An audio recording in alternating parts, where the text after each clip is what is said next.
En este vídeo, referido a la primera y más relevante de las tareas de nuestro alto tribunal, voy a destacar las cuestiones generales aplicables luego a los diferentes instrumentos antes citados para el control de la constitucionalidad de una norma con rango de ley. Aludiré así a dos cuestiones. 1. Las normas concretas objeto de recurso. Y 2. A los parámetros utilizados para decidir sobre si la misma se atiene o no a la Constitución. Cuestiones ambas reguladas en los artículos 27 y 28 de la Ley Orgánica del Tribunal Constitucional, tantas veces citada. Aunque parece evidente, he de recordarte que el control de la constitucionalidad de las leyes y normas con rango de ley tiene como finalidad la defensa de la Constitución como norma superior que vincula a las demás y, como consecuencia de lo anterior, la expulsión del ordenamiento de la ley que no respeta esa supremacía. Ojo, aviso a navegantes, cuando se habla de la inconstitucionalidad de una ley, no se quiere decir que todo el articulado de la misma lo sea. Generalmente se declaran inconstitucionales uno o varios artículos, quedando en vigor el resto de los mismos que no han sido tachados de atentar contra la Constitución. ¿Sobre qué normas cabe el control de constitucionalidad? Evidentemente dice el artículo 161.1 de la Constitución y reitera el artículo 27 de la Ley Orgánica que sobre leyes y normas con rango de ley. Este último precepto las enumera. En primer lugar, cabe el control de constitucionalidad respecto de los estatutos de autonomía como normas estatales que son, no lo olvidemos. También respecto del resto de las leyes orgánicas. En tercer lugar, igualmente, se proyecta dicho control sobre las leyes ordinarias y actos con fuerza de ley del Estado, es decir, también sobre los decretos leyes o los decretos legislativos.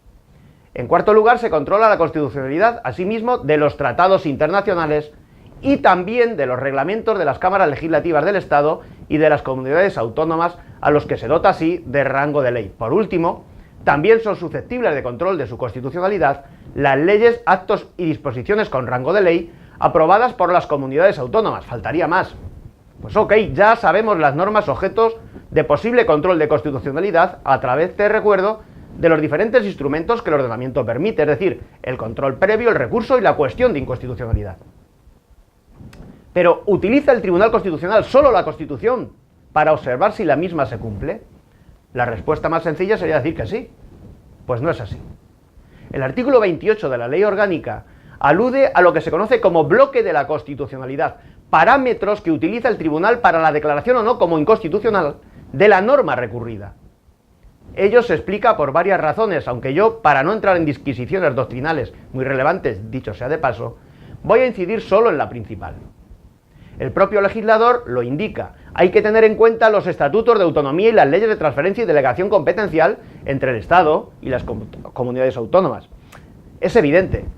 El sistema de atribuciones competenciales quedó abierto en el diseño constitucional de 1978. Y el legislador indicó acertadamente que el Tribunal Constitucional tuviera en cuenta esta cuestión atendiendo a la realidad competencial del momento. Una cuestión.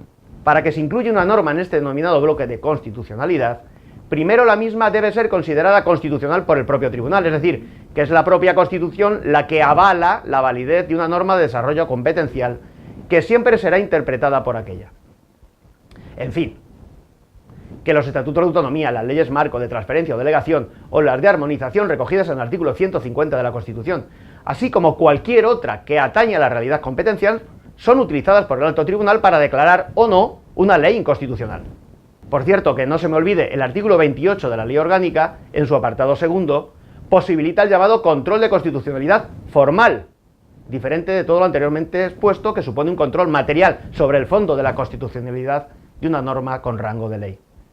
Pues bien, ese control formal de la constitucionalidad consiste en que también se declara inconstitucional una ley que, por razones de la materia, deba tramitarse como ley orgánica y se aprobase, por ejemplo, por el procedimiento de una ley ordinaria, tanto del Estado como por parte de una comunidad autónoma.